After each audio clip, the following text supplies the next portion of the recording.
This is a big thing to me.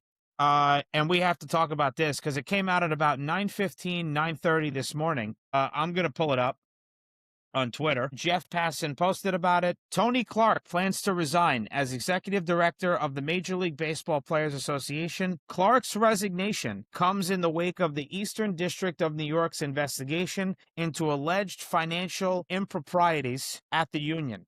The MLBPA was supposed to hold its first meeting with players this spring today at Cleveland's camp. That meeting was abruptly canceled today and leaves the union without its top leader in a bargaining year. Then Marcus Semien talked about it at his locker 2 hours ago. Marcus Semien is asked if, in his eyes, Tony Clark resigned due to the ongoing investigation and to not be a distraction. Marcus Semien, in quote, "I think so, because up to this point, before any investigations, I've had the ultimate confidence in Tony Clark to lead this player group," end quote. So not great news. The comments are saying it's only up from here since they deemed Clark incompetent. But I'm just going to say this.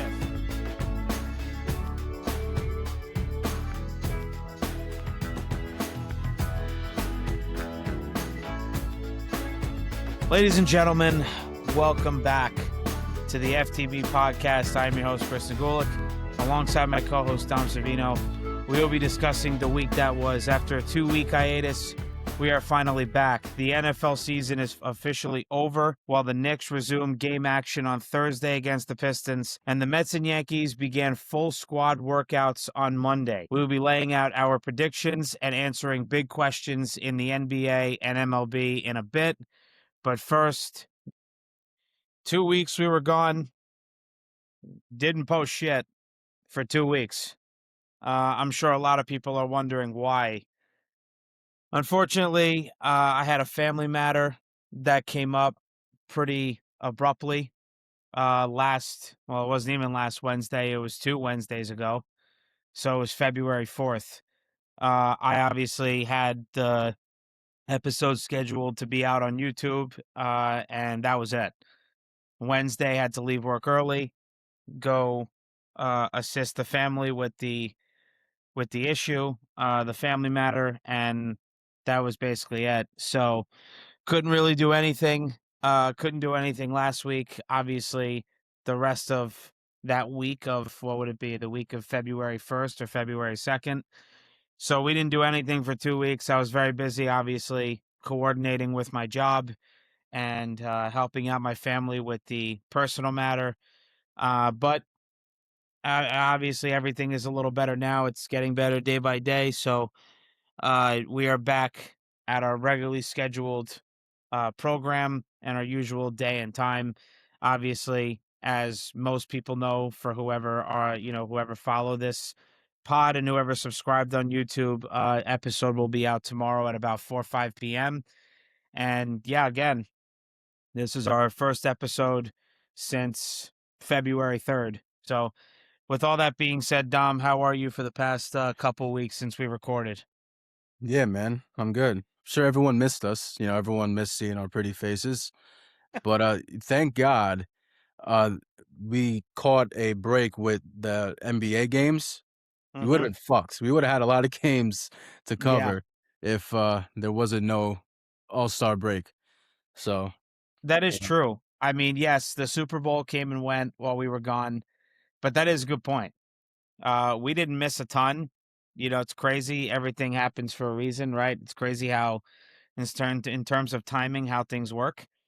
Obviously, Super Bowl came and went. MLB is just starting spring training. We'll get into the MLB. The order that we're doing today is NBA, MLB, and NFL is going to go last. I know the Super Bowl, just came and went, but it wasn't this past Sunday. It was the Sunday before that. And also, we're not Patriots or Seahawks fans. Maybe we were Seahawks fans for that one particular day. So, obviously we'll get into the NFL a little bit down the episode here. But yeah, again, like Dom said, didn't really miss much. My weekends obviously weren't great with the family matter that I had to attend to, but it was still pretty good. Super Bowl was good to watch, and this past weekend really just did some work, and that was really it. Obviously, still saw my family. and that was nice. Hung out with them. But how were your weekends, Dom, for you personally? Yeah, good. Nothing to complain about. Everything's been all good. Hmm. Family's okay. Friends are all good. Work's been, it's a little weird time of year, coming with, after New Year's and the winter. And, I'm in a beach town. So once it gets cold out, everyone likes to hibernate, which you can't blame them, especially Uh-huh. with this terrible weather. But, things are coming back. It's getting a little bit warmer, you can say. These 30, 40-degree weather days are starting to feel like 60 degrees for us. Hmm. So, yeah, Yeah. it's been picking up again, and then, you know, uh, it's a little awkward because, I feel like people try and save for Valentine's Day weekend, and then the weekend after that, it's like the winter recess, which is going on right now. So, a lot of people are away and a lot of people are out of town, but once people come back, things will be back to normal. Yeah. No, the hike, I shouldn't even say hike, or really the word is spike. I mean, it's not really a spike in temperatures, but the increase in temperature is very welcoming for us, as Dom said. I'm dying for the snow to get melted because I Yeah. just I mean, folks, you have your take on the snow. I'm done with it. I'm too old now. Me and Dom are both 26. I'm done with the snow. I had my childhood years of the snow. I don't need to see it. Dom certainly doesn't need to see it. He's in a beach town, but for me, I'm done with it too. I'm looking at Little Neck Bay, and it's just straight ice. Really, I mean, it's melting a little bit, but I'm done with the snow. I'm very welcoming of the springtime right now, and I keep looking at the Weather Channel app and Apple Weather every day to make sure that it's getting warmer, and it is, thank God. And I will welcome the rain too, so that it could, you know, wash away the snow. But we don't control that. It is what it is. But that's everything for the intro. I think we've talked about ourselves enough. I think people are looking for us to talk sports, which we're getting into now. We're going to start with the NBA. As we said, the order is going to be NBA, MLB, and NFL today. So we did miss a few games, but as Dom said, not as much, thank God, because of All Star Weekend. The Knicks blew out the Wizards as we suspected on Tuesday, February 3rd, when we recorded our last episode, 132-101. Then, Dom, they did it again, beat the Nuggets 134-127 in OT. I think now they're 6-1 or 7-1 against the Nuggets in the Brunson era since he came to New York. So they just keep on beating the Nuggets. Doesn't matter if Jokic plays or not. That was a fantastic game. That was Wednesday, February 4th. Uh, then the Knicks lost to the Pistons, but I'm not gonna take too much out of that. There was no OG. As much as I've been shitting on Cat for weeks and weeks, there was no Cat in this game either. And of course, there's no Miles McBride. He's going to be out for the regular season. And Brunson, I mean, Dom, I don't know if you looked at his box score. This was probably the worst shooting night in his whole entire career. Yeah, it was 4 of awful. 20 from the field. It was terrible. It was so bad. I watched the highlights. I was like, dude, I think it was best for this guy to take a sick day. I was like, Yeah. because he just looked that bad. 4 of 20 from the field and 0 of 8 from three, a minus 24 on the court. Phew. Yeah, It's cat numbers right there. it is. And your boy, Mikal Bridges was negative 28.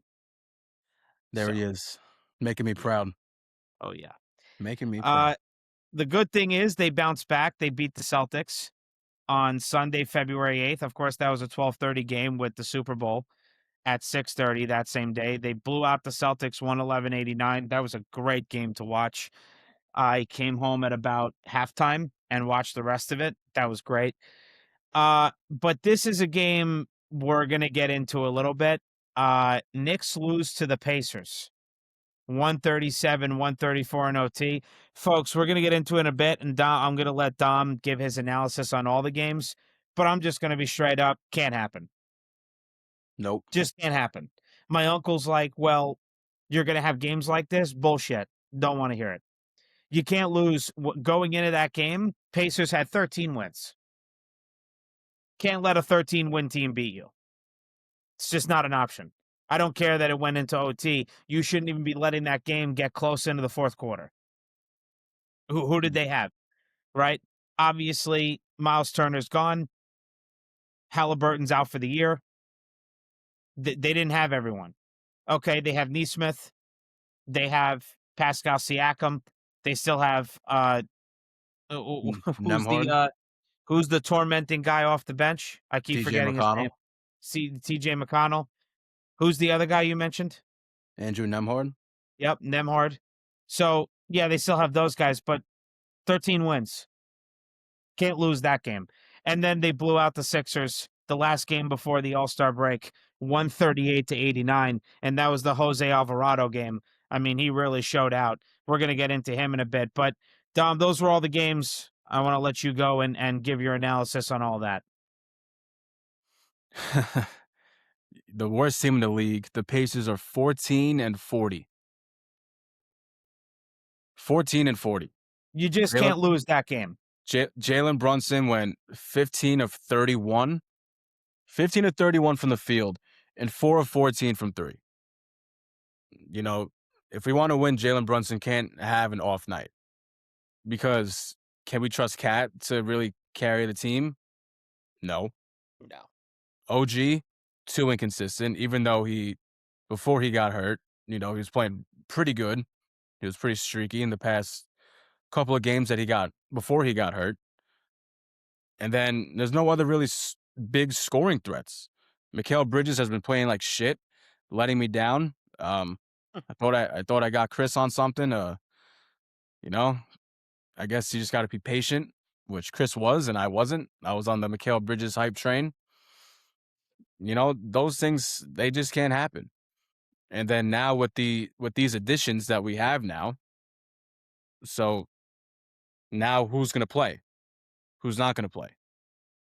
So now we have Jeremy Shohan, and now we have Jose Alvarado. And the one thing that we really needed, defense. And we got two guys who can play defense. Jeremy Shohan can guard 1 through 5, like Chris mentioned before the episode even started. And then a 3-and-D guy in Jose Alvarado.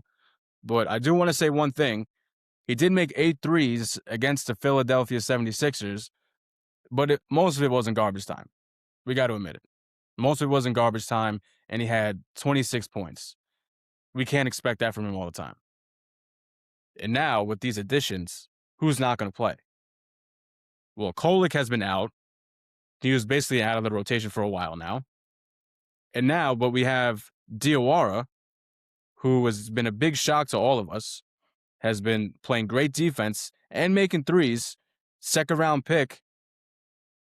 Doesn't seem like he's going to play either. And I just don't know how to feel about that because he's been well. He's been rebounding. He's been making threes. He can defend any 4 or 5, it seems like. He's not like Cat where he's just reaching in. He's actually standing in front of the defender and trying to make it hard for the scorer to shoot. So it's going to be hard to manage the rotations with this new team, but these are 2 additions that we really needed, and I wish they came sooner. The Jose Alvarado, though, which we said in the episode before, they were predicting that Alvarado was going to come to the Knicks. It really wasn't going to move us. It wasn't going to make us from 3rd place to 1st place in a heartbeat. But he is a nice utility guy and a need. We did need him. And if I'm not mistaken, the past 2 games before the break, Jose Alvarado got into some altercations. And when was the last time you seen that from a Knicks player? I loved it. I loved it. I loved it thoroughly. And I mean, I didn't wear this hat on purpose, but he's Puerto Rican, and there's a lot of culture, Puerto Rican culture in New York. And as soon as he got here, he's taken the Knicks by storm. A new fan favorite, another person for fans to be excited about. I mean, I'm excited to see it. It's pretty cool, in my opinion, just seeing, all of New York just get together and just support their, the Puerto Rican brother. I think it's pretty awesome. Yeah. No, I think it's great. I want to read something, and I was looking at it. This is from Nick's Muse on Twitter. You were talking about who would play, who would not play. So here's the thing with now all of the additions. I mean, they're really only two, but I'm also talking about just even the draft additions, right? All of the trades the Knicks have made the last couple years. Knicks playoff roster. Starting five, Jalen Brunson, Josh Hart, Mikal Bridges, OG Anunoby, Karl Anthony Towns. That's five. I'm looking at 1, 2, 3, 4, 5, 6, 7, 8, 9. That's 14 guys. Now, if you want to take away, say, Ariel Hukporti, because Dom really doesn't have much faith in that guy, and I frankly don't blame him. I have a lot more faith in him than Dom does. That's still 13 guys. Yeah. You're talking about on the bench, Jose Alvarado, Deuce McBride. Yes, he's out for the regular season, but he will be back for the playoffs. Mitchell Robinson, Landry Shamet, Jordan Clarkson, Jeremy Shohan, or Sochan, however you pronounce it. It's spelt Sochan. Mo Diawara, and Tyler Kolek.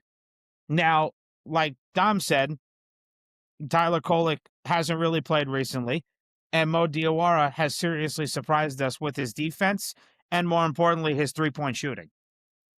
But you're talking about 13 guys. Now, Dom, I'm going to be honest, I'd rather have Tyler Kolek out there than Jordan Clarkson Absolutely. because Jordan 100%. Clarkson hasn't cut the mustard recently, and the guy, I don't know. I mean, I think the only way he would get any type of run is if he shows it for this second half of the season that he can consistently make buckets. Otherwise, he's pretty much useless on the court.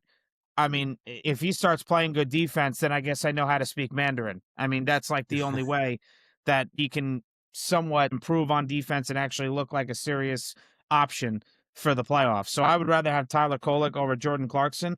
Other than that, Mo Diawara should be getting some run. Sochan just got acquired to play defense, and I thought you were going to say it, Dom, but I'll say it for you. The additions that Leon Rose just made in Jose Alvarado and Jeremy Sochan, they are to basically hide Jalen Brunson and Cat on defense. Because Jose Alvarado can play defense in Brunson's spot. And as Dom just said, Sochan can play defense 1 through 5. He could guard 1 through 5 on defense. So that takes Cat out of the equation on the defensive side of the court. So Leon Rose knows, hey, these guys suck at defense. I got to find a way in big time or big game situations. I got to find a way to be able to pull Cat and Brunson on defense and put in two other guys to replace him. So Leon Rose, honestly, in my opinion, take a bow because he did a great work for this trade deadline, picking up two guys and really didn't cost them much because obviously, as we know, the Knicks are trying to stay under the second apron for the tax.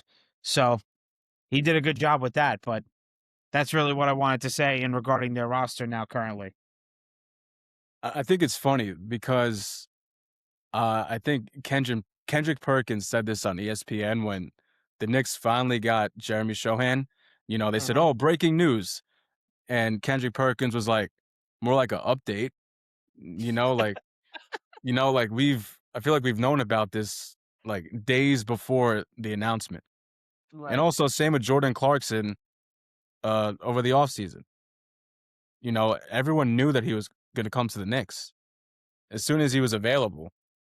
I don't know. Is there a leak or something in the Knicks organization that we don't know about? But I think it's just funny. It's just like deja vu all over again. For sure. No, I agree with you. Um, I'm going to say now, right? Those are all the games before the All Star break. I mean, I'm going to reiterate it again. Remember, Dom, 2 weeks ago, the last episode we recorded, I listed out, I think it was about 15, 16 games that are pretty difficult on the Knicks schedule. I mean, it only continues, right out of the break.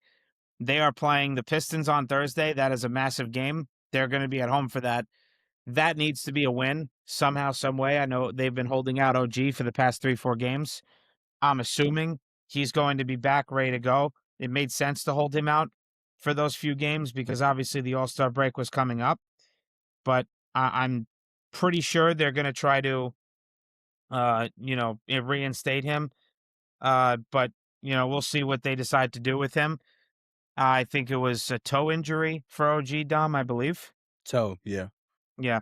So they're gonna hopefully he plays on Thursday. That's a big game, and then they, I believe they play then the Rockets right after that. We're gonna do Yeah. obviously our prediction segment, but there's still hard games coming right out of the break. So they really got to continue to show that they're the real deal for this season. And obviously, a lot of analysts are continuously saying that, hey, this is the Knicks season. This is their year to put it all together and essentially win it all. But again, big game on Thursday. That loss to the Pacers just can't happen. You can't lose to a 13-win team. I know people say it happens, but those losses just can't happen. Uh, and there is one thing, Dom, that I do have to discuss with you and everybody listening and watching this episode. I said it last year.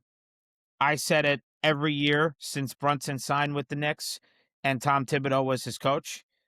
I am getting a little, it's honestly getting more than a little. I'm getting very sick and tired of watching Jalen Brunson do ISO ball down the stretch Yeah. because that Pacers game in the fourth quarter, he's not making his shots and he's getting double teamed and he was turning the ball over. This isn't a crappy roster. There are other guys who can shoot the ball. You traded all of those first round picks to get Mikal Bridges. You pay Karl Anthony Towns. Yes, granted, he's not showing it, but at the end of the day, you did pay Karl Anthony. You are paying Karl Anthony Towns close to $60 million this year, and it's only going up if he doesn't get traded this summer for Giannis. And you have a bunch of options. Yes, OG didn't play, so that's another scorer that you would take out, but he was never really looked at as a clutch shooter or a finisher, on this roster, but you have other guys who can shoot. I will say Brunson did give the ball to Landry Shamet to try to win it against the Pacers in that game. Luckily, Cat got fouled and he did make his 2 free throws. So I will give credit to where credit's due. But I'm getting a little annoyed with this Jalen Brunson ISO ball. He's not tall enough.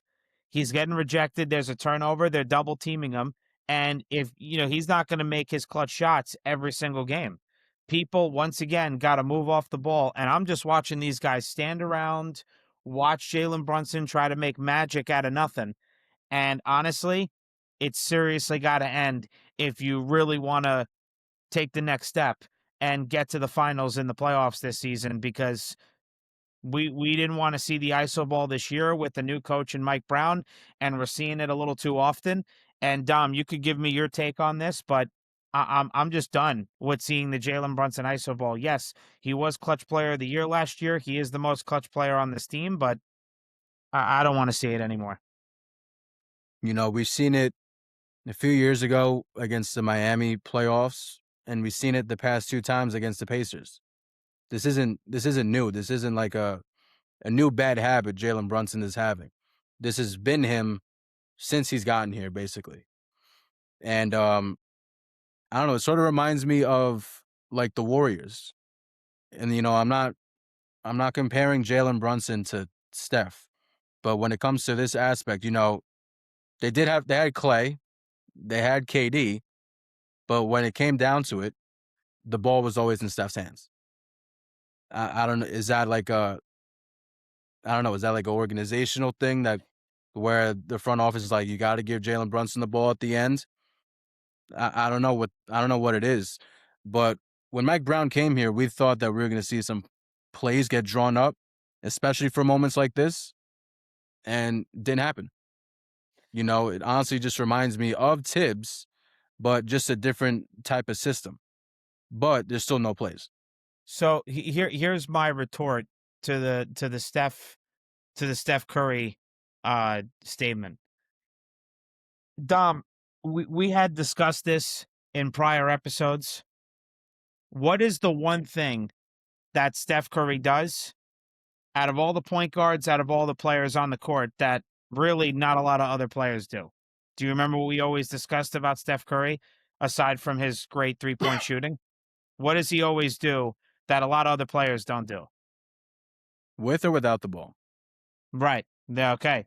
There's already half the answer right there Yeah. without the ball. Yeah, he just runs around like a madman, Right. and So you want he's trying to to get open, okay. Right. So and you that's want to say the something we ball's don't have. always in his hands, but that's what Steph Curry does. He's Yeah, always moving off the ball. I'm sorry. Jalen Brunson's not doing that. he can't Not a do it. lot of players on this Knicks team aren't doing most NBA players on any team, they don't run as much as Steph Curry does. I mean, do you remember what Matthew Dellavedova on the Cavs said for the 2016 finals and every finals that the Cavs were in when Dellavedova was on the playoff roster? He goes, I was exhausted. He's like, I felt like I ran a marathon because Steph Curry is always moving without the ball. Jalen Brunson ain't doing that. So Steph Curry's ISO ball isn't really ISO ball because he's moving off the ball constantly. But nobody else does that. It blows my mind. I just don't get it. Yeah, So that's the big difference. When you talk about Steph Curry, the ball's always in his hands. Yeah, but 95% of the play, the ball's not in his hands. But for Jalen Brunson, 100% of the play is in his hands. That's the problem. and it only took, well, not only, it finally took Mike Brown a few weeks ago to finally say, "You know what? I think I finally cracked the code. Surround Jalen Brunson with more shooters." And what have we been saying before the season even started? We don't have shooting, and in order for this system to work, this 3-point circus to work, we need shooters. And, we finally got Shamit back healthy. So, we have him. Diawara helping a lot. When we had Deuce, who was having the best year of his career, especially when it comes to the shooting aspect. And obviously we got Jordan Clarkson, but I'm not really mentioning him in this conversation. But he can shoot if he wants. But you know what I'm trying to get at. Right. Surround him with better shooters so we can space the floor, and so there won't be as much double teams for Jalen Brunson. Right. Because like you just said, he can't get out of a double team because he's too short Hmm. Yeah, and he's not quick enough. He's and not quick. quick enough. His footwork with the ball is quick, but if the ball ain't in his hands, he's not that fast. No. He's not Steph Curry. He doesn't have that kind of speed. Um, so with all those negatives that we've said, I will say the other games that they won were blowouts. Beating the Sixers and the Celtics are big wins to me. And Jose Alvarado is looking like a fantastic pickup for this bench. He brings tenacity, tight defense, can shoot the three, and he brings a New York attitude that the Knicks really need for this season. So I think Alvarado's a great pickup. We've been talking about the Jeremy Sochan. I don't know. I got to figure out the pronunciation. I don't know which one it is, but he was a good pickup too. He's going to help out the Knicks as well. He's an elite defender with a decent shot. Definitely not known for offense. He's a lot more known for defense. Leon Rose continues to improve this roster, and I do believe once again he realizes that he has to keep acquiring good defensive talent to hide Brunson and Cat on defense. And Yep. Sochan can guard 1 through 5. So great work by Leon, and I think this is really this is going to help the Knicks, and it vastly improves their bench and especially their defensive play. Again, Dom, the schedule is still difficult coming out of the break. I have written down here, read the schedule up until March 11th against the Jazz, because from that point on, the schedule does get a bit softer.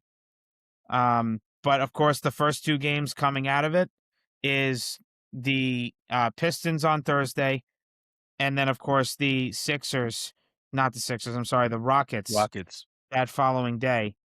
But if I look at the schedule here, okay, Pistons Knicks on Thursday, 7:30. That's Prime Video. Rockets Knicks, ABC. That's Saturday. Then Sunday, Knicks Bulls. Knicks at Bulls. Then Knicks at Cavs. Knicks at Bucks. Cam Thomas is loving it in Milwaukee. He's really shooting the hell out of the ball. He must be thrilled to be there and be out of Brooklyn. Those Nets fans keep telling me that they've done such a great job with all the draft picks. You've been having draft picks since you became the Brooklyn Nets. I don't know. I don't know how great you've been doing. Spurs at Knicks, March 1st. Knicks at Raptors. And then Thunder at Knicks. That's the game that Dom is dying to watch. Knicks at Nuggets, March 6th. Then it's Knicks at Lakers. The Knicks did beat them back in January, or I should say, no, it's February 1st, that Sunday. Then Knicks at Clippers. I mean, Kawhi just put on a show on the All-Star game over the weekend. And then it gets softer. Knicks at Jazz. I don't know. Knicks at Pacers. I guess that's not an easy game. Warriors at Knicks. That's a little tough, but Warriors aren't the amazing team that they used to be. They're 29 and 26 on the season. Pacers at Knicks. Knicks at Brooklyn. Wizards at Knicks. Pelicans at Knicks. Knicks at Hornets. But then Knicks at Thunder. So it's a little bit of a softer schedule after March 11th, from March 11th on. But out of the break, it's still a hard schedule. So the Knicks still have to show and prove that they can be a serious contending team this year. Um, Again, I believe this team has the potential to go far this season. As you know, a lot of the analysts are saying that this is the Knicks year. This is the year they got to put it all together, and I do agree with them. But I still need to see more from Cat, and he's got to complain less and got to stay out of foul trouble. I mean, the Knicks announcer, who also obviously does the nationally televised games as well, Mike Breen, he even said it last week. He's like, Cat's got to complain less. He does way too much complaining, and he does. A lot of whining, way too much complaining.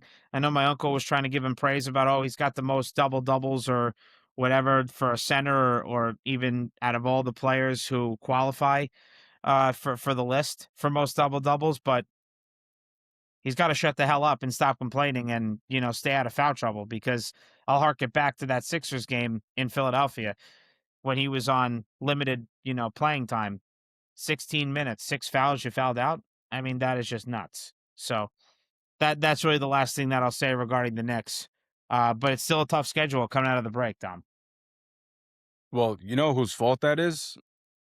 Well, we do have a discipline problem, but do you know whose fault that is? That's Mike Brown's fault, because he did mention this about Jalen Brunson and Cat about a month ago. True. And the fact that it's still going on is sort of proving our point that for a good stretch, maybe about a month, the Knicks players just didn't want to listen to Mike Brown in the huddle, and seems like in the locker room too. Mhm. So this is definitely Yeah. a discipline problem. It's like a comparison is like the NFL with offensive linemen, like when they go off sides, like at the end of the day, do they really blame the offensive lineman? No. They usually blame the head coach for lack of discipline. True. It's true. It's a good point. It's a good point on your part. Very good. I agree Thank you, with you, sir. though. Yeah, you're welcome. All right. So that's everything regarding the NBA and the Knicks. Now let's just move on to the MLB. I know you wanted to talk about Aaron Judge's quote regarding the offseason for the Yankees, so you can just start with that. All right. Ready. So they asked to Aaron Judge about how the offseason went and what his thoughts were. And then what do you think about teams signing players and the Yankees really not doing anything? And I quote, "It was brutal. I see a lot of free agents out there. I see a lot of guys like the Bellingers, the Grishams, the Goldschmidts. Let's sign these guys right now and then start adding more pieces. I'm seeing other teams around the league get better. They're making trades, they're signing big prospects or big players, and we kind of were sitting there for a while, kind of making smaller moves. It was tough there in the beginning, but I think once we solidified getting Bellinger back, we got Trent being our center fielder, being our leadoff guy for another year. You add a guy like Goldie, some of the back end bullpen pieces that we've been doing, I think we'll be in a good spot. But early on, it was pretty tough to watch. I'm like, man, we're the New York Yankees. Let's go out there and get the right people, get the right pieces to go out there and finish this thing off. We got a special group of players here. We got a good core, good young core. It was frustrating, but I think we're right where we need to be. So the first part of it was genuine. The second part was absolute bullshit. We're not where we need to be. That's number one. About running it back, no one, I don't care who says it. I don't care if Cashman says it. I don't care if Boone says it. I don't even care if Judge says it. We don't believe you. We don't believe you one bit that we should have ran this team 100% back. Except the loss of Devin Williams and Luke Weaver. Luke Weaver. Yep, thank you. That was it. All these guys that we signed that I mentioned last week that we could have signed. Luis Alvarez and Eugenio Suarez. Perfect guys that could have been on this team. We waited forever. And don't even get me started with all the pitching that went, also, by the way. So we don't believe you. But the first half about Judge saying, yeah, it was frustrating because we could have did this, this, and that. So it proves the point to us fans and maybe other podcast people or analysts that these players think the same that we do. I mean, every Yankee fan thought what Aaron Judge just said. So it proves our point that these players, obviously, they don't have any power, but it's not just them just agreeing to, whatever the plan is in the front office. The players, they know what they need to do. They know what the team needs, and it's agreeing with us, the fans. So, call us wrong, but Aaron Judge said exactly what we've all been thinking for not even just this year, even last year. So I'm glad that he actually said something that wasn't just like, like good for the franchise or like robotic, because he actually meant it. It was actually pretty genuine. But Mm-hmm. still, my stance is still the same, that I don't think that we'll go far. But, if they think that they can run it back and just got to hope for players to improve like Volpe and call up some guys, maybe like Spencer Jones, Jason Dominguez, it seems like there's not even a spot for him on the team, that he might have to start in AAA.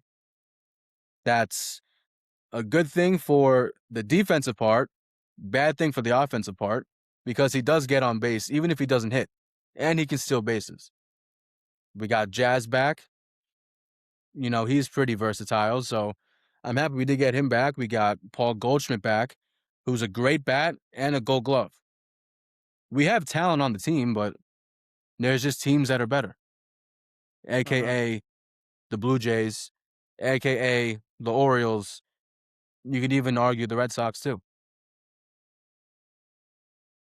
Yeah, I honestly think that Aaron Judge is.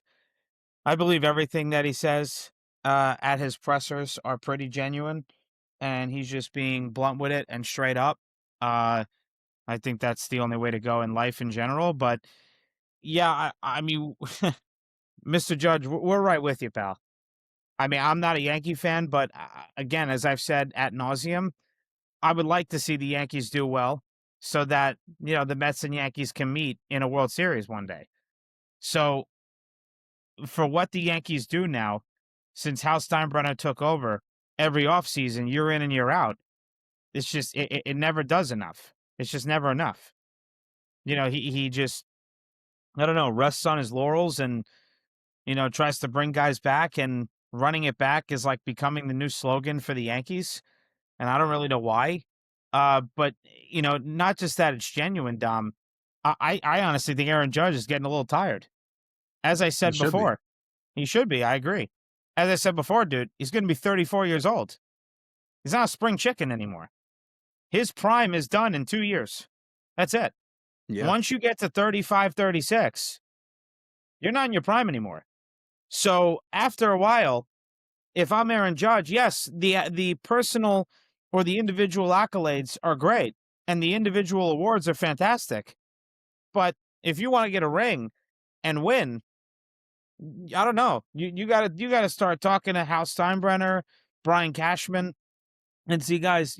Honestly, what I think Aaron Judge, frankly, should have done. I think and again, I'm not saying he did anything wrong. I'm just saying what he should have done when the 2025 season ended in the playoffs. I think what he should have done was he should have forced himself into the office and said, "Hey, I need to know what the plan is for this offseason, because I'm getting older, I'm not getting younger, and my clock is ticking regarding my prime. And if you guys don't have a plan, well, then I mean, listen, he's not going to ask for a trade.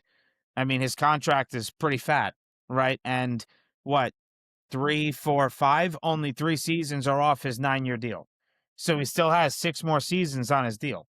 But And the older he gets, the harder it's going to be to trade him for high value, for a big return. But Yeah. if I were Aaron Judge, I would have gone into the office right away and said, "Hey, I want a game plan on what we're going to do this offseason." Now, would he have gotten it blatantly? Maybe not, but who knows? Maybe he would have.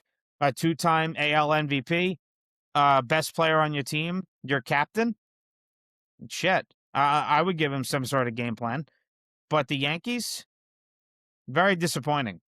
Very disappointing. I thank God they got Cody Bellinger back. Imagine if the Mets signed him. I don't Yeah, even know. I mean, there would have been an yeah, we'd uproar be screwed. everywhere. Yeah, an absolute uproar. But I'll be positive here for 1 second of my life. This is a prediction that, maybe that these teams or maybe the Yankees have more inside information than other teams. The only plan that I can think of was to not have one because of the lockout next year. That's the one thing that I can say that maybe is going on. Now, I'm sorry to tell you, Dom, if you know a lockout's coming, it should be the other way around.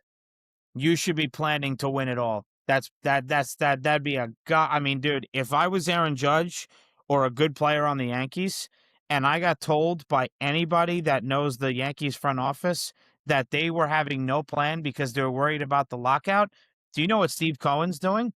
He's doing whatever the hell he can and spend as much. He just did. I mean, I'll get into the Mets in a bit here after you finish up, but Steve Cohen just did like a dugout press conference type thing, and he said he was so annoyed that they didn't get Kyle Tucker.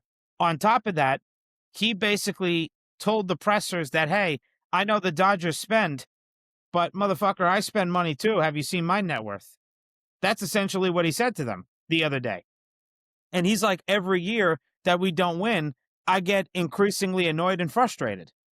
So Steve Cohen is looking at this season like, I'm going to do everything I can. I got news for you. The front office this year for the Mets, I adamantly believe David Stearns is not going to be the only president of baseball ops. I think Steve Cohen's going to be breathing down his neck all year this year. And he's going to be telling him, hey, buddy, I agree. if we ain't winning, you better be picking up the phone because the lockout's coming. And of course, we're going to talk about something that transpired that has to do, I believe, with the lockout a little bit down the segment here. But I think Steve Cohen's going to be like assistant to David Stearns the whole entire season this season. No, so it should be the other way around, Dom. If you know a lockout's coming next year, you should be doing everything you can to win for this season. Yeah, I agree with you. Like, valid point. But also, when you were talking about Steve Cohen, he had no choice. You guys had the most.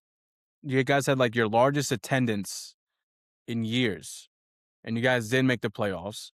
And then you didn't even offer Pete Alonso, and you also made Edwin Diaz walk. So because of that, who the hell is going to go to a game now that they have no one? So then Stevie's like, all right, I really got to pull the trigger on some players in order to get fans in the seats. No matter what, no matter if the Yankees are shit or not, there's going to be people in the seats in Yankee Stadium. So I think it was more of a desperate thing from Stevie, not because of the lockout, but I do get your point. Yeah, I get yours as well. That's valid, but honestly, I think people would still be in the seats for the Mets. Now, obviously, not as much as the Yankees because the Mets aren't a storied franchise like the Yankees are. But I would say people, I think people now that we're what, how many years? About 5, 6 years removed from the Wilpons. I think people are understanding that hey, this is a totally different owner. They're much more involved than the Wilpons ever were. Maybe back when we were, very young, early 2000s, late 90s, maybe the Wilpons were more active. I'd have to look into that. I'd have to ask like my family or other people that are a lot older than us. But I do believe that there would still be people going to Met games. But I do agree with your sentiment, though, that Steve Cohen needed to be active and pull the trigger for sure. Is there anything else you have to say regarding the Yanks? No, all good. Okay. So talking about the Mets now, obviously for I think all teams in the MLB, full squad workouts were yesterday, Monday, and everybody was there. Some Mets players, as we said a couple of weeks ago at our last episode, that there were some Mets players already down there getting their work in already. But full squad workout, first full squad workout was yesterday. Juan Soto will be playing left field for the Mets this season. I'm sure, obviously, 99% of the people know by now.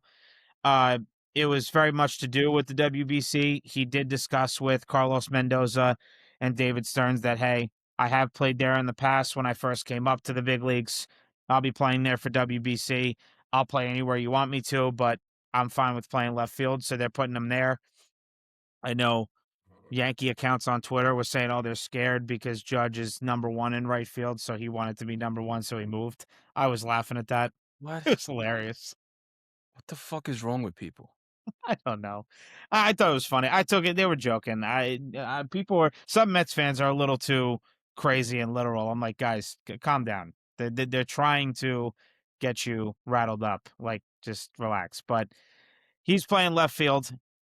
Francisco Lindor. I mean, this has been getting negatively talked about for a couple weeks now. He got his hamate bone surgery last Wednesday. He'll be out for 6 weeks. Mets front office, as well as Lindor, are all optimistic that he'll be ready for opening day. I couldn't tell you, Dom, how many comments I read saying, why the fuck didn't he get this done once the season ended? Uh, Yeah. he's not a captain. He is a pushover. He's not a real leader. This is stupid. I understand he should have gotten it done earlier. I don't know if people are aware, though. He also got elbow surgery, which was the reason why the WBC didn't pick up his insurance because he got elbow surgery to clean it up. And he said he couldn't even fully extend his arm during the season. And this is kind of honestly a Volpe type situation, Dom. Maybe that's why his defense wasn't very good last season. And Nothing was good with Lynn, him. I'm sorry. Nothing was good. Not even just defense, everything. Oh, you're talking But about Volpe? yeah. I know, but I'm just talking about strictly defense. Lindor doesn't like to. It's kind of like when David Wright played for the Mets. He didn't want to talk about his injuries. He didn't want to be out of the lineup. I greatly respect that. But maybe that could have been the reason that Lindor didn't have a great defensive year. So he got his elbow surgery. It makes sense that the WBC didn't pick up the insurance because he got it when the season ended. So they said, well, we haven't seen you play since then. So how do we know you're good to go? We're not just going to take your insurance without you seeing, without seeing you play some games. So cleaned up the elbow. That's fine. But maybe he didn't want to do elbow surgery and the hamate bone surgery at the same time. Maybe he was advised. He didn't really fully get into that when he had his presser the other day. Now I did I ain't no doctor, but I did look on Google that you can resume swinging at the 3 to 4 week mark, depending on the healing process. I'm hoping the healing process goes well where he can start swinging a bat in a few weeks here. Now, tomorrow will be a week since his surgery. So, or maybe he got it last Thursday, whichever. This week will be the 1 week mark since he got since he got the hand surgery. So hopefully it goes well. But for the people to say, oh, he's not a leader, he's not a captain. Well, I'm here to tell you that Steve Cohen put the captain discussion to bed by saying that for as long as he's owning the team, there will never be a captain. So there goes that. I don't I don't know how to feel about that. Neither do I. I don't I don't even think I've ever heard of that before. But at the same time, I don't know if every team has a captain either. No, no. I mean, dude, there's only, I think, three in the MLB. It's Salvador Perez, Aaron Judge, and who's the third one? Maybe I Otani? think I think it's Jose Ramirez for the Uh, Guardians. Guardians. I think so. I think those are the three. I think there's only three captains. Um, and I think Salvador Perez is the only one who has the captain who has the C on his jersey. Yeah, actually, I think it's. Hold on, let me see. MLB. It may actually only be two. I think it's only Perez and Judge. Wow. Yeah, that's it. It's only two. Yeah. So all the other teams don't have a captain. There you go. I mean, obviously Yeah. for the Knicks, it's Jalen Brunson. He's like the 36th captain. The Knicks have had a lot. Yeah. Basketball generally likes to have a captain, especially the Knicks. But anyway, that's everything with Lindor. Juan Soto likes Carson Benge a lot. Heard that his defense in the outfield, he's played center and right in the minors. He said his defense, he's heard that it's very good. Doesn't know much about his offense, but I know that his bat is great. I think he hit 281 in all levels for the minor leagues last season. He climbed up the rank very fast, and he moved up the minor league system very quick last year. Soto called him a big time prospect, or he said there is a prospect that is big time. Regardless, named him a big time prospect. I will say Soto also looks bigger this year. Definitely put on some muscle. People literally, Mets admin put out on Twitter a video of him walking into, the spring training facility, and almost every comment was he looks jacked. So he definitely got bigger. I don't know what his workout regimen was this offseason, but definitely looks bigger, definitely put on some muscle. And speaking of the outfield situation, the Mets signed Mike Topman to a minor league deal, Dom. Here's the interesting Wow. part. I mean, this is another Yankee. I mean, it's hilarious. I mean, this was obviously years ago, but still, you know, like the Knicks say, once a Knick, always a Knick. Once a Yankee, always a Yankee for any point in time. This is what's really messed up, though, Dom. I do like this addition for the outfield depth. I think it's great.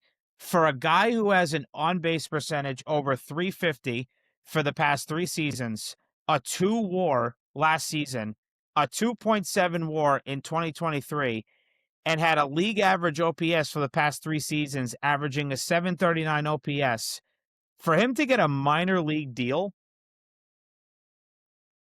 I mean, that's Yeah. pretty wild to me. That's pretty wild.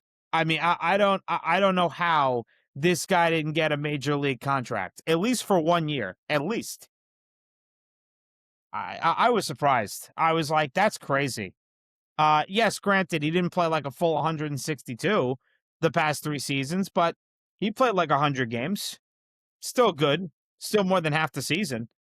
I'm surprised. I'm shocked that it was only a minor league deal. Well, and especially if there's no cap, Right. so like what's the excuse? There is none. No. That could be another issue on the list of why there could possibly be a lockdown next year. Yeah, for sure. No, But I know. I do have one question for you. Yep. Well, if I'm not mistaken, Francisco Lindor usually starts the season slow. Am I Mm-hmm. am I correct? Yes, you So, are. do you think he'll even get off to possibly one of the slowest starts of his career because he had 2 surgeries? It's a possibility. What I will say is that if it does happen, I mean, I know New York fans, they complain about almost everything. I mean, we do a lot of negativity on this podcast, but we try to keep it fairly balanced. We try to throw in some positive aspects. I know that, you know, if the Yankees and Mets start the season off well, we won't get our hopes up, but we will talk about a lot of positive aspects to the season, right? And, we kind of have no choice. But if Lindor starts off the season slow, he's got a serious excuse, and people shouldn't panic. They shouldn't be giving him a ton of shit, and they shouldn't freak out. But you are right. Like with 2 surgeries, yes, it is possible he starts off the season slow.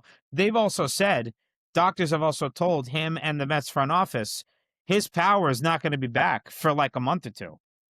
So don't expect him to hit. He may have a pretty low amount of home runs this season because of the hamate bone surgery. So yeah, it is possible. Yeah, I mean, he didn't start the season off slow last year. Finally, that's why he made the All Star team. But yeah, he could start off the season slow. Who knows? It is very possible, but it is good that he's at leadoff. So really, he could just focus on getting on base, and then the guys, behind him, or the guys in front of him and behind him, can just focus on driving in the runs. So he doesn't have to worry about it too much. But yeah, I think that's a fair question. It is possible that he starts off slow. Yeah, Yeah, and everything just has to hold up. Everyone has to be available. You guys do have some injury riddled players on your team. So if there is a slow start from Lindor, which is most likely the case, possibly even a longer, slower start, everyone's gonna have to be ready to go and healthy. yeah, It seems like there has to be a lot of perfect things to go right for you guys this year. yeah. I mean, you are right. Right, Luis Robert Jr. has an injury history. Lindor has his situation. Bichette, You know, Bo Bichette has had his, injuries last year, even though he was set to play all 162 if he didn't have that injury against the Yankees. But he's still had his fair share of injuries before. Marcus Semien, right, his bat has declined a little bit past, couple of seasons since he won the World Series 2023 with the Rangers. I mean, they've looked healthy. They've looked okay in spring training so far. I know it's very early. We haven't even started the games yet. First game is this Friday. The Yankees start. Mets start on Saturday. But yeah, I mean, you're right. There's still guys that are on this roster that have an injury history. So yeah, hopefully all goes well and they progress through the season and through spring training with no injuries. Knock on wood. Pray to the good Lord, but we'll see what happens. Tyrone Taylor and Brett Beatty will also compete for the right field position in spring training, but the Mets see Beatty as a DH and infield relief type option. I guess the same with Mark Vientos. Mark Vientos is getting reps with Jorge Polanco over there at first base, which is good. But with all that being said, I still want Carson Benge as my everyday right fielder. The Mets need to break this 6-year drought of not having a minor league player make the opening day roster. Last time this happened was Pete Alonso in 2019. It's been way too long. Like, yes, granted, Carson Benge needs to show it in spring training throughout all the games. He's got to play well. I totally get that. However, the guy's athletic. I've only heard great things about him from reporters and analysts all across Twitter, all across the social media platforms. I don't see him not doing well, but at the same time, how many times, Dom, have we heard? I mean, we say it with basketball, we say it with every sport. Don't take preseason in the NFL. Don't take preseason in basketball. Don't take the spring training games as literal as the people want to. They're not the same as the regular season. So I think he should make the team regardless of how he does, because honestly, if you're not going to let these guys make the opening day roster, you're not going to let them play through their slumps and have them be better as the season progresses. What is the point of having the farm system? Then it seems like the sole purpose of having the farm system is just to trade these guys for MLB ready players, which is just not sustainable. So no, it's you not. like, how many times has everyone heard Dom say, when is Spencer Jones getting called up? I said it I today. mean, yeah, I know, right. So it's time. Some young player from the minors has to make the opening day roster. It's been too long. It's been 6 seasons. That's it. Wow, Yeah, way too long. 6 is Someone's crazy. gotta make it from the minor leagues. And David Stern said, before you go, Dom, David Stern said he wants to keep the door open every season for a minor leaguer to make the team. Well, here's your opportunity. Yeah, that's just insane, but I don't really know how the Mets farm system has been, but all I know is the Yankees just don't know how to run their farm system. I don't know, like, how the Mets are with theirs. I don't know if they don't know what they're doing or if there's just too many guys that are that are just not ready yet, or there's just too many good players starting for you guys. So how is that? Like, what's your opinion on how they run the farm system over there? Well, they didn't run it well last year, remember? No, yeah, but like, was it just this year, or was it for a while now, or Well, multiple yeah, years? I could tell you before Steve Cohen bought the team, the farm system, I mean, yes, they had all those pitchers, back for the years prior, their 2015 World Series appearance, right? The Zach Wheelers, Noah Syndergaard, Steven Matz, Matt Harvey. Yeah, Jacob DeGrom. They had all those pitchers. But I would say after those guys all came up, their farm system wasn't very good for years. And then, of course, Steve Cohen came. He looked at the farm system and he was like, wow, this is shit. This looks like garbage. And he said, I got to get someone here who can not only run the MLB roster, the big league roster, but can also recoup talent and generate enough trades and drafts and acquisitions to now bring back the minor league system from what it was back in like the 2010s, the early 2010s from 2009, 2010, all the way up to like 15, 16. So he wanted to have that. So he brought in David Stearns, and David Stearns has done a good job. Billy Epler, for the first few years that that Steve Cohen owned the Mets, Billy Epler made his trades. And obviously, right, he traded Max Scherzer, got guys like L.A. Acuna, who's the guy they traded away to the Giants for Tyler Rogers? I forget his name. Oh my God, his name is escaping me. Drew Gilbert, right? So he brought in guys that obviously helped the farm system. But once Steve Cohen got here, he even said to people in the pressers, he looked at the farm system and he's like, this is just not very good. He's like, well, he obviously traded Andres Jimenez, traded certain guys for guys like Francisco Lindor, extended them right away. So it's gotten better in terms of calling guys up.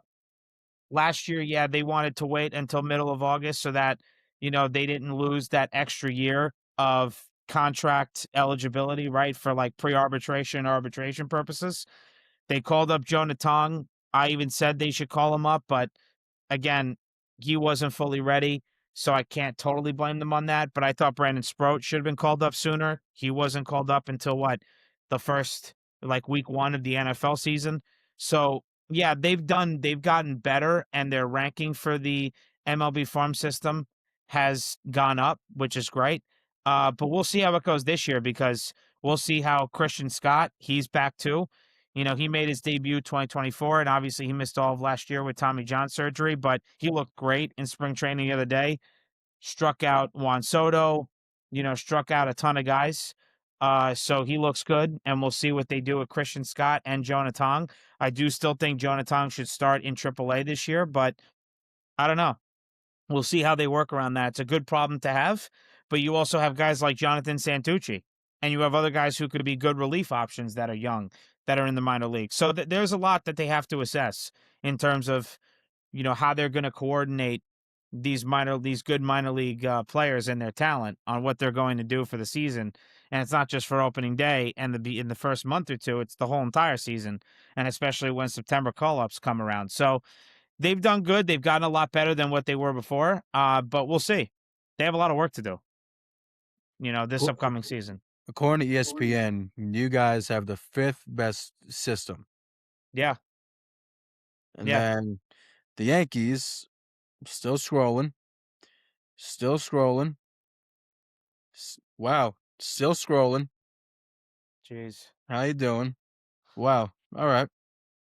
20. Not there yet. My God. 23rd. That's bad. 23rd. I'm telling you, it's not looking good for the Yankees. But what they've been doing the past few years. Well, they fired everyone this year. Yeah. So, I don't Yeah. even think we have a scouting department. So, No.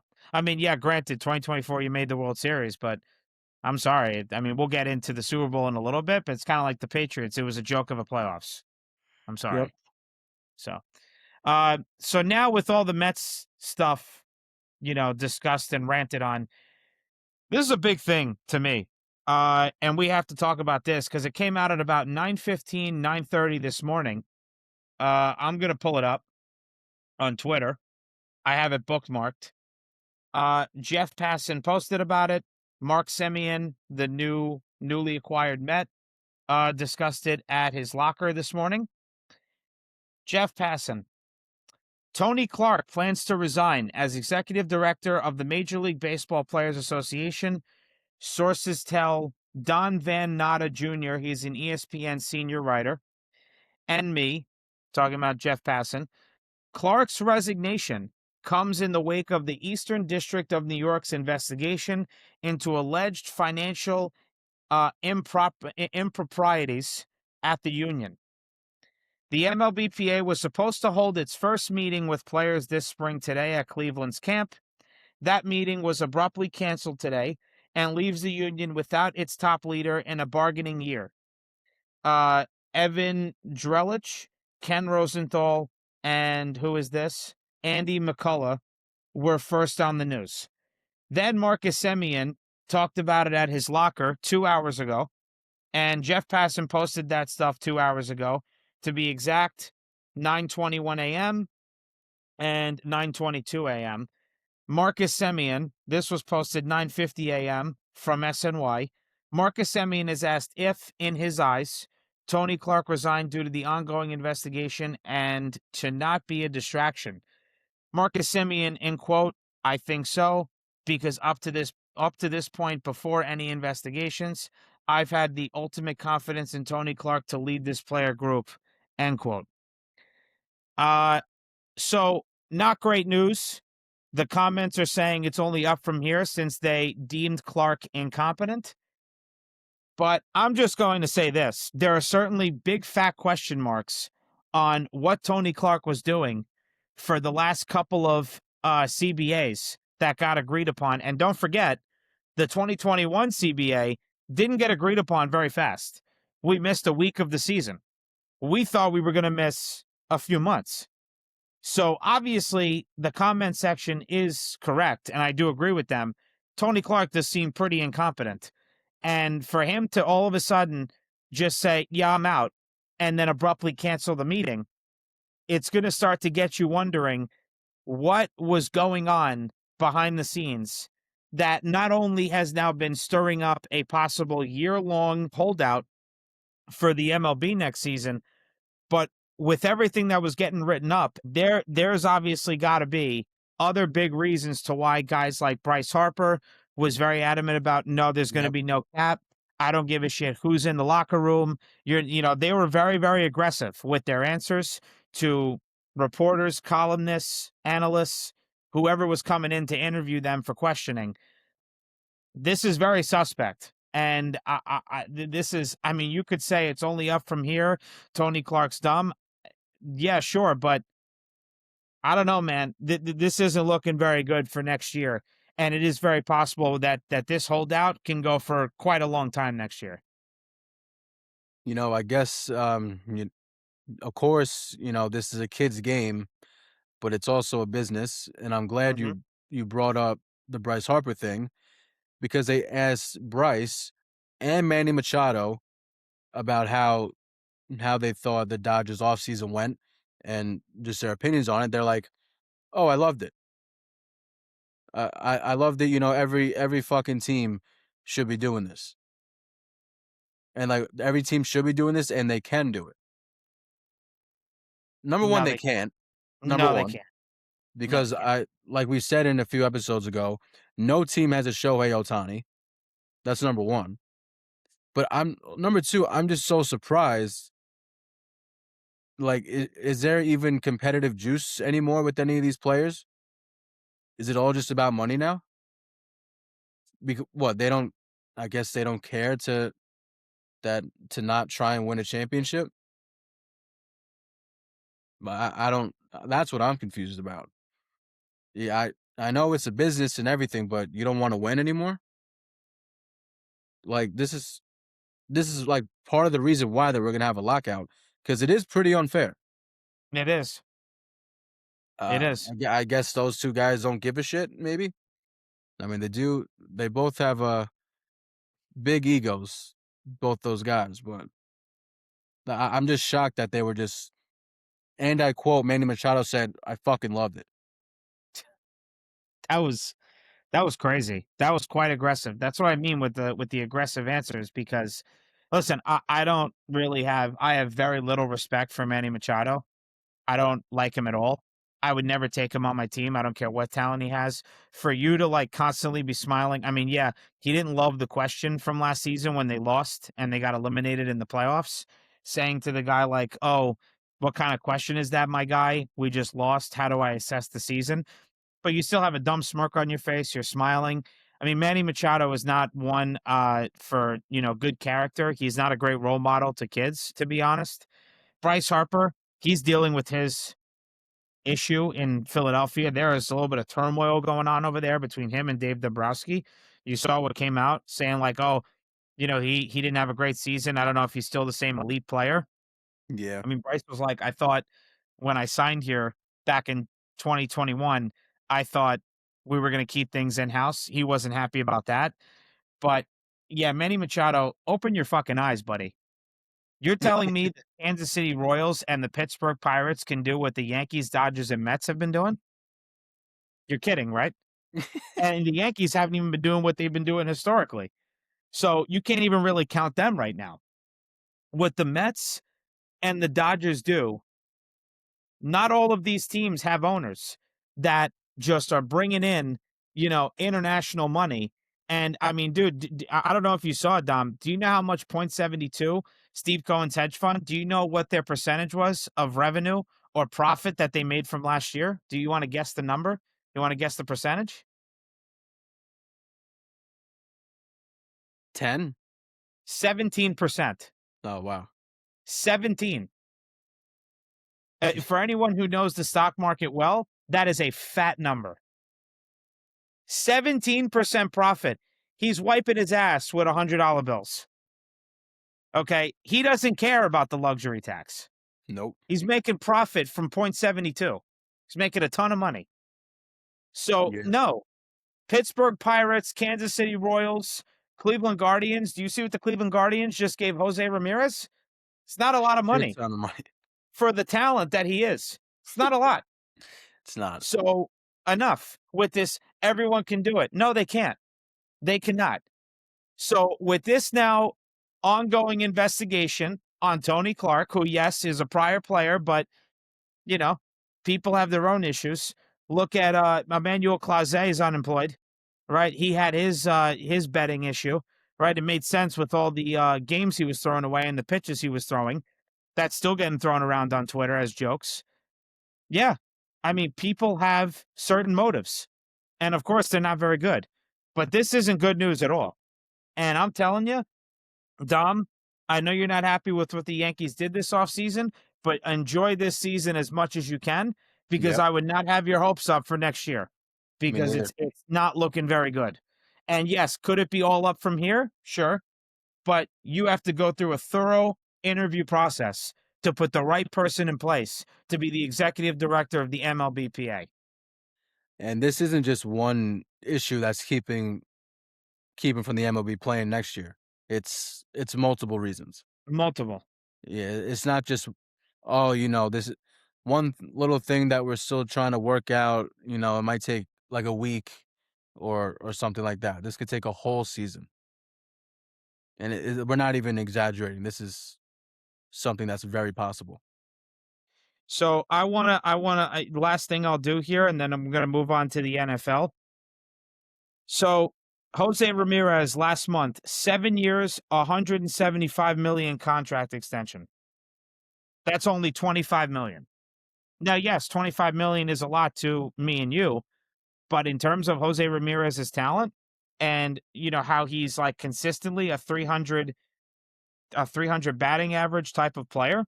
I mean, if I look at his statistics and I pull it up, I mean, I could tell you even last year he had a great year. So let's see. What is his career average? 279. Seven-time All-Star, 2017, 2018. He's made it every year since 2021. Two-time All-MLB first team the last 2 seasons. And a 6-time Silver Slugger, 17, 18, 22, 2020, 22, 2024, 2025. and he's only making 25 million a year. For He should be making like close to double that. for someone who has been in a league a long time, who has became basically a superstar in this league, it sort of reminds me of like Ronald Acuna, like his first contract, like it was like 8 years, 100 million. And this is for Uh-huh. someone who just got out of his rookie deal and still has so much yet to prove.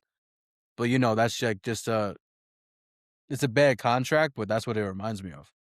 Something Yeah. like that. Yeah. I mean, dude, it's for the talent that Jose Ramirez is. And the other thing I want to say too is this guy has been durable for most of his career.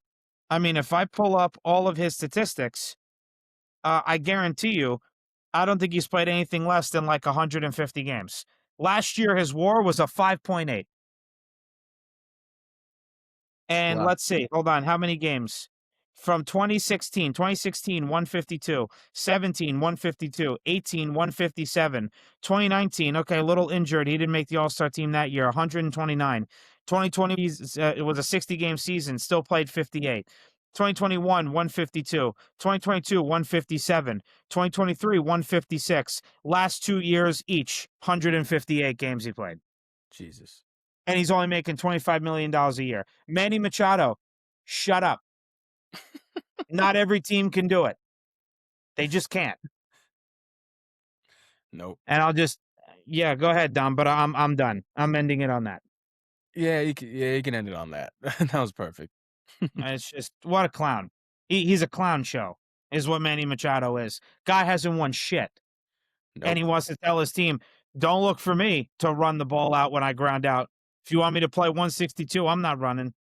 What a fucking asshole. Anyway, Literally. that's that. Now moving on to the NFL.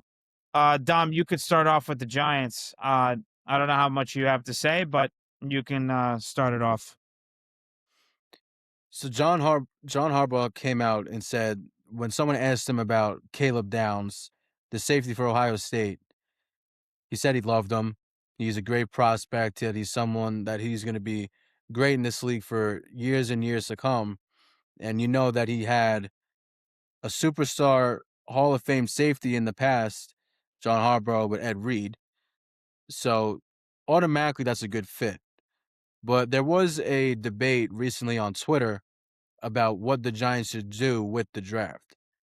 In the beginning, I was mostly agreeing these with these people saying if we're the 5th draft pick, I don't think that we should get a safety because there is more needs. But after watching more film and highlights of Caleb Downs, he is someone that we actually do need, and he is probably one of the top prospects in this draft. We don't have a secondary. We have no one.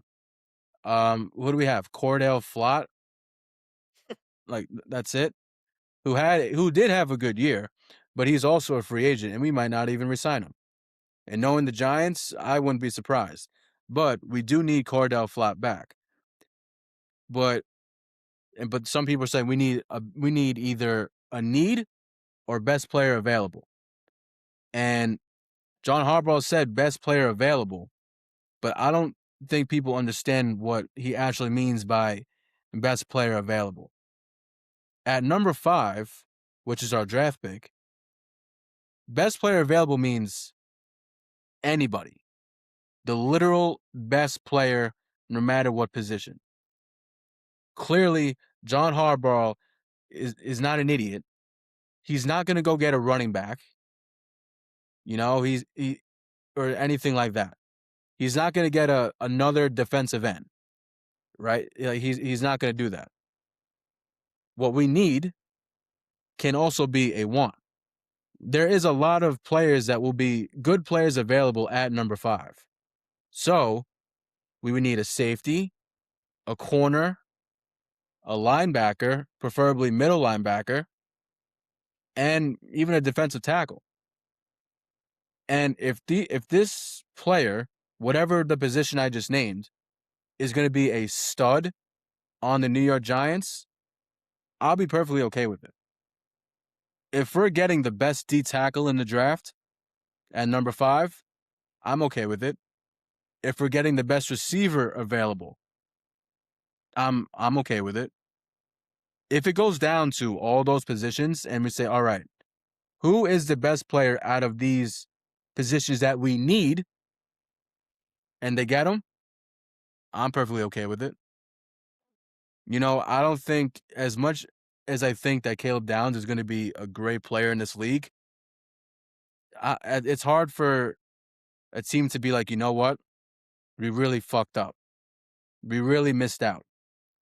At the end of the day, he is a safety, and there's way more important positions than that, and there are more important positions that we do need on the New York Giants. So we are going to get the best player available that we need. All right, so just clarifying on that. And now the Giants going into this offseason, which starts March 11th, correct? March 11th, Yes. that was what we said? March 11th, 4 PM 4 p.m. starts, free agency, yes. So we only have $7 million in cap space. 7. But if we do make moves, if we do reconstructure some contracts, and if we cut people, we can make it up to $74 million. And this is how you can do it.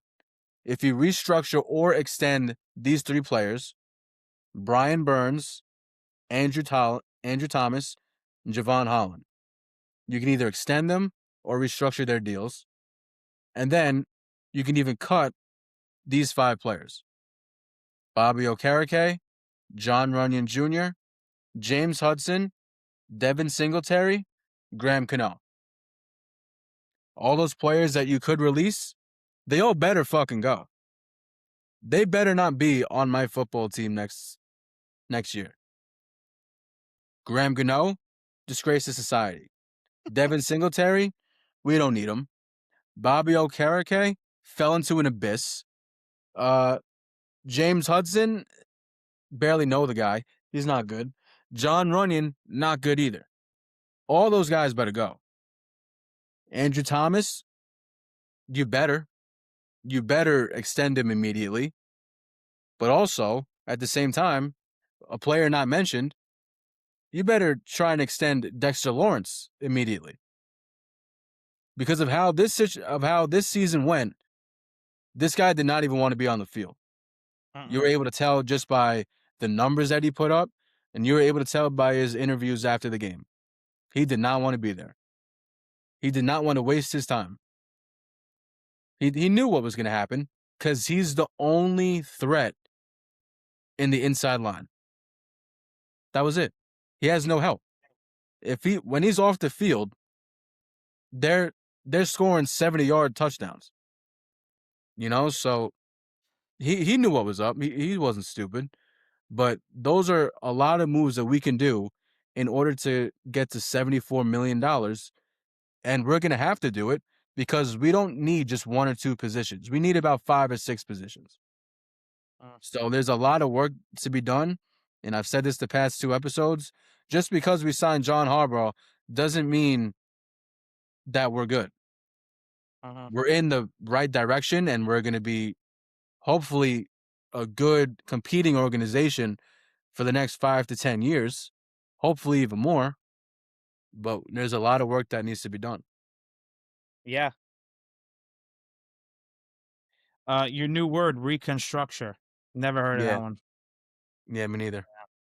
I never heard that either. I've heard of reconstruct, but reconstruction is new. I gotta look that one up. Yeah, That's that's a a new good one. one. It's a good one. I'm gonna get signed one day to one of these like big shows. I'm on my way. ESPN, Don, ABC. tell me how we're gonna have 74 million in cap space. What do you mean reconstructure? Yeah. You never heard of it? Sit down, Why? take a seat, let's Why? talk. I'll tell you how it goes. No problem. I'll tell you what reconstructure is. No worries. Get your dictionary out or That was good. get a notebook and a pen. Start I writing. heard that. I was like, I don't know if that's a word. Nah, it wasn't. Uh, Anywho, are you good? Anything else before I go on the Jets? It's not much to say, but No, yeah. Yeah, I'm all good. But all right. and also, well, I can also say that we don't know how Malik Neighbors and Cam Scatterable is gonna be. Yeah, and we don't even know when they're Yeah, coming back. Like, yeah, apparently, Cam Scatterable, he was ready to play the day after he got injured because he's a fucking lunatic.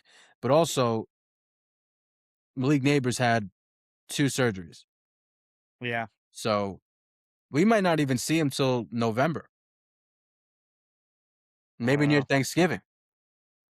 So, if maybe we're gonna have to get a receiver at number 5. Who knows? But as long as it's a good prospect that we need, I'm okay with it. Okay, fair enough. All right. So that's Dom with his Giants offseason reconstruction. So now moving on with the Jets. Jets hire Frank Reich as offensive coordinator. Shocker there. Knew that was happening. So surprised that they let Tanner Eckstrand go. Uh, I thought it was a surefire thing that he was going to be there, have a job title, but not do the job. So yeah, Frank Reich is going to be the offensive coordinator. Tanner Eckstrand is not there anymore. That's not a surprise. I was being sarcastic if you couldn't realize. Frank Reich won the Super Bowl with the Eagles in 2017-2018 season. So that's good. They need some sort of Super Bowl experience. They've hired Brian Duker. Don't know the guy. Never knew him. SNY Jets didn't know him so much that they never even put a post out that the Jets hired him. So that's good. So there's that. I mean, it's like a laughing segment when it comes to the Jets because they're so fucking bad. Anyway, I'm gonna get on Mel Kiper's ass right now. Mel, my friend, what is this mock draft you did for the Jets? What is this for picks I'm 2 trying and to find it. 16? Can't find What it. I mean, were you doing this when you had 6 small batch bourbons? I mean, I'm just trying to understand how you put this mock draft together. You're telling me I have it saved because it's so dumb. Hold on, let me just get into it. No, I found it. Let me just see. You're saying for the second pick overall in the draft, they're going to take a linebacker, Arvel Reese? Let Yeah, me ask you, Mel, who's yeah, wide great receiver idea. 2 for the Jets? Great idea. Who's wide receiver 2 opposite of Garrett Wilson? Who is it? I know Mel's not watching this episode, but if he was, say he was bored and he was on his 7th small batch bourbon and he was listening to this. Who's the wide receiver 2 on the Jets? Who is it? I mean, Because it's not anyone good. don't worry. I'll send it to Mel. Don't worry. He'll Yeah, get he'll I get to can tell you it's not going to be Arvel Reese. I can tell you that. It's going to have to be somebody from Ohio State. Maybe like a Darnell Tate or something. But I mean, Ohio State. I could just tell you who the wide receivers are that are going in the draft. Oh, I'm sorry, I said Darnell Tate. It's Carnell Tate. But I mean, I don't know. Well, It's that's not going to be Arvel Reese. Jeremiah Smith would be next year, if I'm not Oh, mistaken. he's not going to be in the draft this year. He's not eligible this year. He's not. Okay, well, they could. Well, the Jets will be right back at number 2 possibly because I don't think they'll have a good season this upcoming season. But Carnell Tate's an option, and then 16th pick they said Ty Simpson, quarterback out of Alabama. I mean, there's going to be a lot more better quarterbacks for next year's draft. So is this guy just going to be for one season? I don't know. I mean, I feel like that's a pointless pick. You have a lot of other positions, just like the Giants, that have to get taken care of. I'm not expecting the Jets to use their 16th overall pick on Ty frickin' Simpson. Or what about so Daniel Jeremiah did one. He said for the second pick, David Bailey, Texas Tech edge rusher. The Jets have their pick of the draft's finest edge rushers here. Bailey's combination of explosiveness and production is the best of the bunch. What would you feel about that? I don't know. I'm just reading the comments about Mel Kiper's like mock draft, and it's just not good. Like, I genuinely pray for this fan base. Draft Simpson with the second pick and see how many games I go to. Please take Ty Simpson because he's so good at quarterback. I mean, dude, the comments are so bad. I don't know Arch Manning, he'll New York Jet, book it. for sure. I guess. Yeah. I mean, that's everything for the Jets. Obviously, free agency, as Dom mentioned, or we both said, is March 11th at 4 p.m. When you talk about cap space, Dom, Jets have a lot of it too. They have exceeding like 79 million. Well, Jesus. the Giants, they will have a lot if they make the moves that you said that they could make. But the Jets, right now, the New York Jets are projected to have a significant salary cap flexibility for the 2026 season, with estimated cap space exceeding 79 million, ranking among the top teams in the NFL.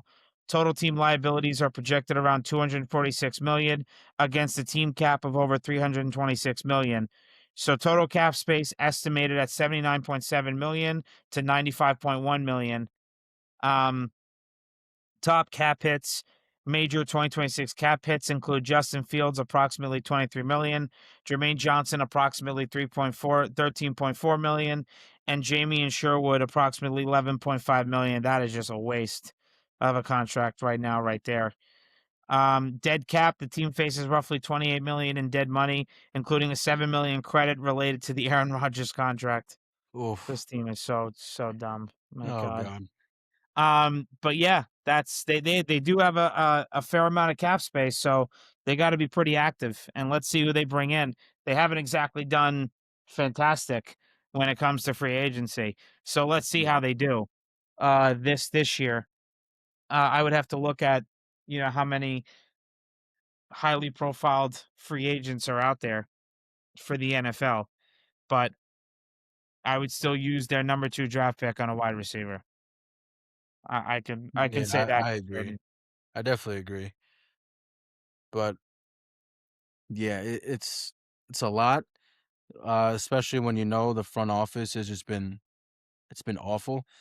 Yeah. I don't know. Oh, I don't know if you heard about this. I'm sure you have about Woody Johnson and the Mhm. report cards Yes.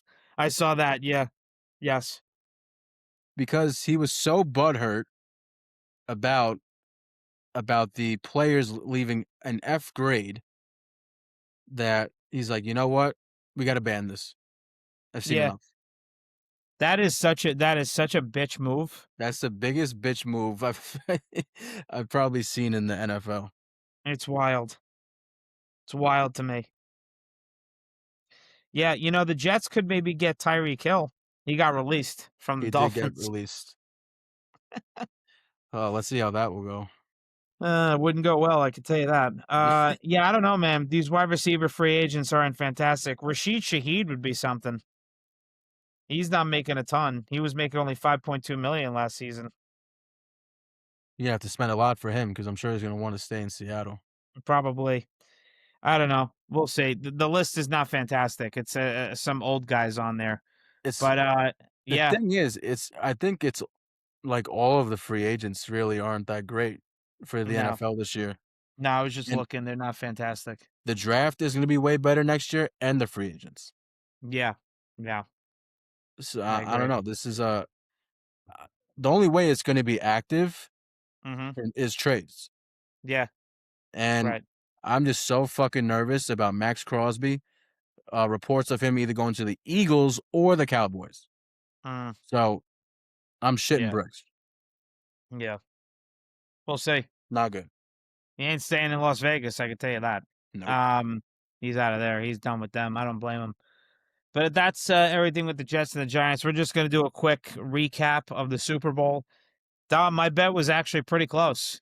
If You folks almost don't had it. remember from 2 weeks ago, I said Seahawks 28, Patriots 14. It was plus 25,000. And the final score was Seahawks 29, Patriots 13. So not far off, and I said it was going to be a blowout. And this outcome, this final score, just proves that the Patriots' regular season was a joke. Their Yep. playoff run was a joke, and we're going to see how Drake May does next year. I'm going to assume it's going to be a much tougher schedule for next season. And if he doesn't play as good as this year and say they don't make the playoffs, oh boy, it's going to be looking like a one season wonder for Drake May. So best believe they better get ready and prep up for next season because a lot of it was just a joke. And they didn't really play a seriously good team like the Seahawks. And I was not surprised whatsoever that Sam Darnold had a great game and Seahawks blew him out, beat him by 16. So Dom, what did you think of the game? But do you want to know what one great corner can do for your team? Christian Gonzalez on the Patriots probably had the Mm-hmm. game of his life. Was the only Mm-hmm. reason why the Patriots were in the game in the first place. And then on the other side, Devin Witherspoon, Yeah, absolute dog. he's good. He's fucking great. Oh yeah. Blitzing from everywhere, locking down the receivers. He had the game of his life too. But that's Mm-hmm. what one great corner can do for your team. Look at the Texans, how their defense started. Yeah, they have good pass rushers and linebackers now and everything, but oh my god, what the hell is his name? Why am I drawing a blank? For The which team corner on the again? Texans. The corner on the Texans. Stingley. Derek Oh Stingley. yeah, Derek Stingley Jr. Yeah, yeah. That's how that defense started, Mm-hmm. you know, and I Right. mean, Sauce was looking good his rookie year, you know, but I'm not gonna lie, I hate to say it, but I mean, because of like the defensive line and Witherspoon and all the other guys who played a big part in the win, I feel like Tarek Woolen um didn't do the school project and got an A. yeah, did not did That's nothing. just how I saw it. I don't know. Uh, DeMarcus Lawrence had a great game.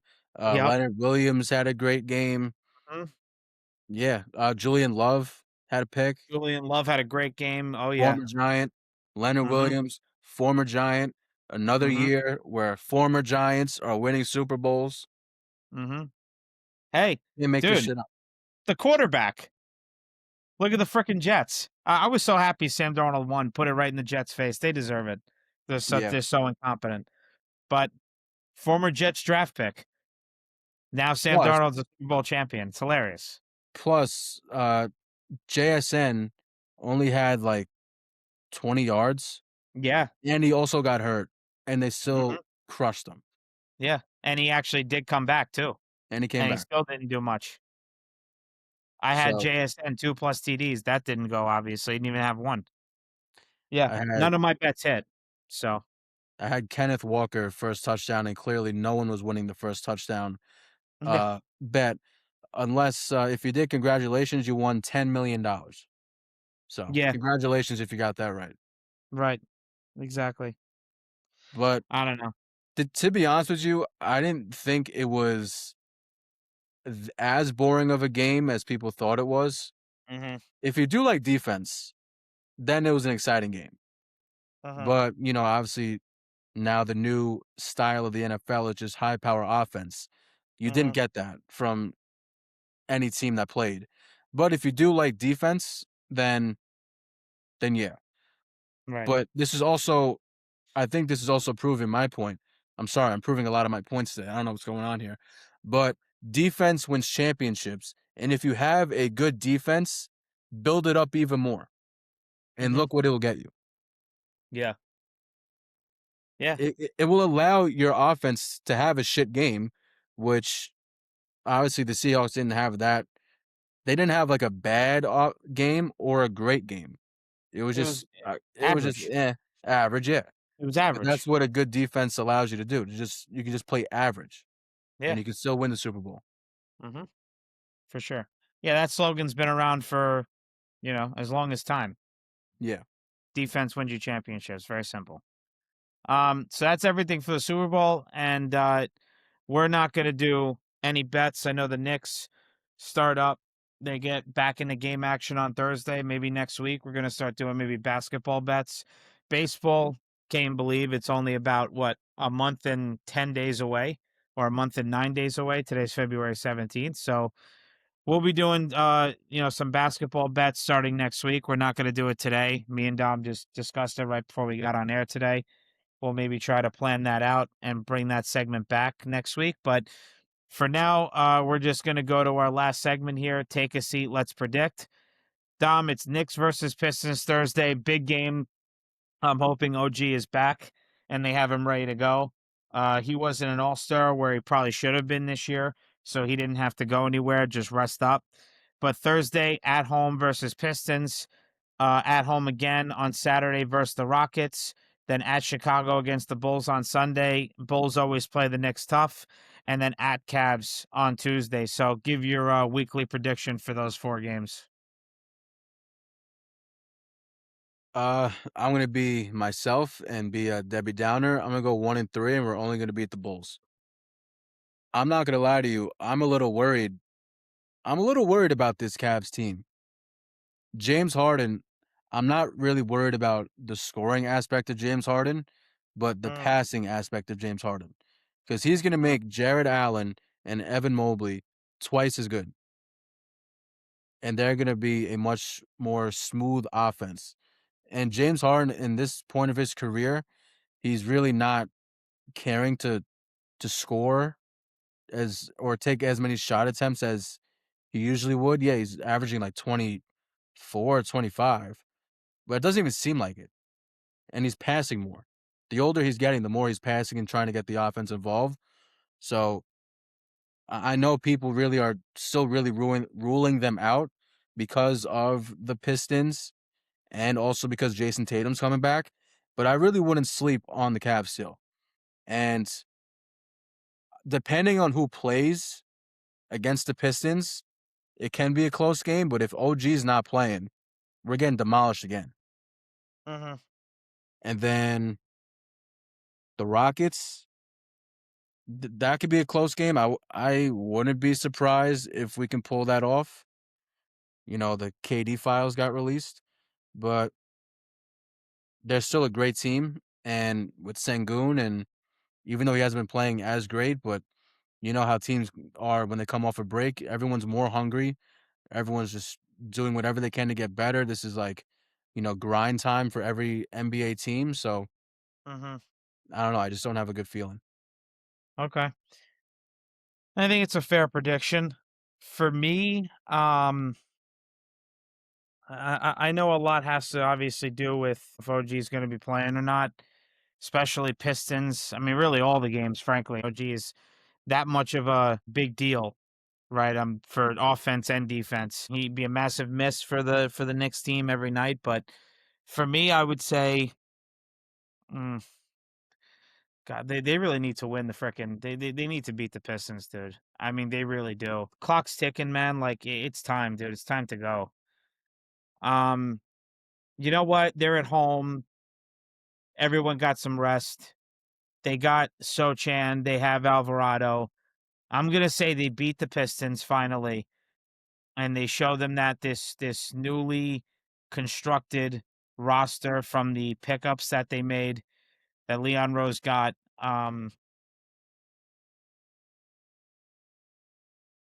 This is tough. Um, I mean, they're home against the Rockets, at Cavs. I'm gonna go split. I'm gonna say 2-2. I'm gonna say they beat the Pistons. Yeah, I'm gonna say they lose the road games. I'm gonna say they beat the Pistons, they beat the Rockets, and they lose to the Bulls and the Cavs. Mm, I'm gonna go with that because I still don't okay. think the Knicks are a great road team. And the Bulls always play the Knicks tough. I mean, they really do.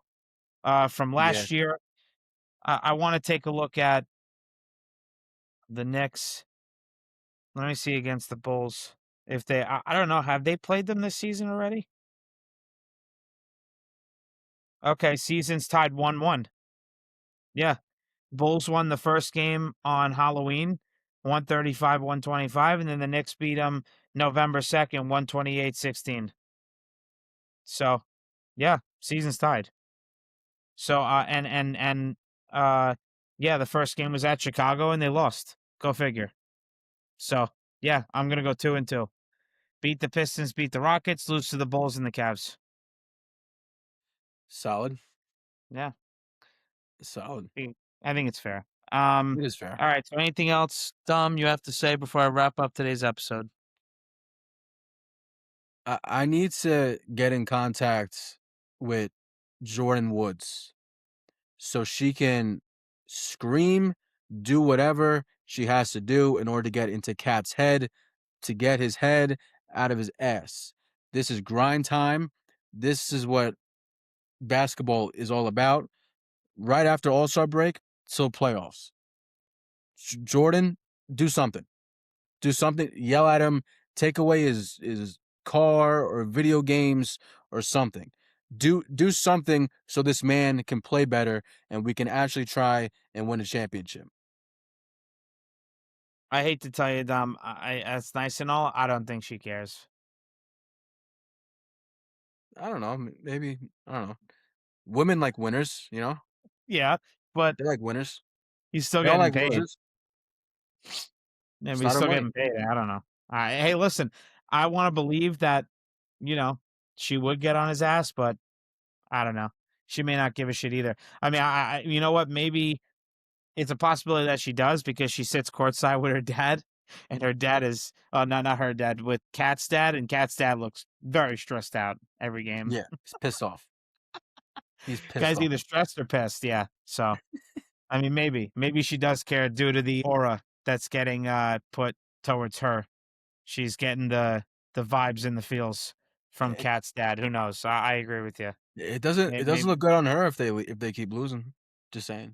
That's true. That's true. Yeah.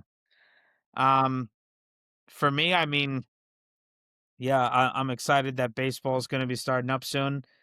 The Jets have a very important free agency coming up and draft with their first round selections. And the Knicks, they gotta accumulate these big time wins. Beating the Pistons, if they can make me eat my words and eat my prediction, and hey, maybe go 4-0, who knows? That would be great. But yeah, they need to see what they got to do now on how they're going to structure this rotation with now having Jose Alvarado and Jeremy Sochan or Shohan, however you pronounce it. But they got to see how they're going to structure this, and they got to beat these teams, the Pistons, Cavs, Rockets. They got to see what they got to do. But hopefully they can go undefeated on the week. And obviously we'll find out about the Cavs game after we record next week's episode. But that's everything for me. Dom, how about you? Everyone, don't forget June 1st, Don Tolliver. We're gonna be. I haven't bought my tickets yet, Yeah, we so haven't bought our fucking tickets yet. We gotta I buy know. them. I And know. J. Cole, by the way. If you want to see us at J. Cole, I'll be at J. Cole. I don't know about you. I'll be at J. Cole. So I haven't even listened to his album yet. you're stupid. You got to listen to it. All right, I'll give it a listen. That's okay. Sweet. I'll wet my beak on that action. No problem. All right. Yeah. Well, listen. Hey, Okay. got to get involved. That was just I an mean, interesting choice of words, but hey, okay. listen. I'm just being honest. I mean, Don Tolliver. I was very much involved with that album. That album's fantastic. My God, It is I've fantastic. only listened to it 15,000 times already. It's only been out for not even a month, so it's that good from start to finish. Yeah, but that's it. Dom, are you good? Yeah, now I'm good. All right, great. Well, that's going to do it for us today. Thank you to everyone for tuning into today's episode of the FTB podcast on either YouTube, Spotify, or Apple Podcasts. Be sure to like this episode and subscribe to our YouTube channel so you never miss any of our shows. See you folks on Tuesday. Peace. Thank you, everyone. Appreciate it.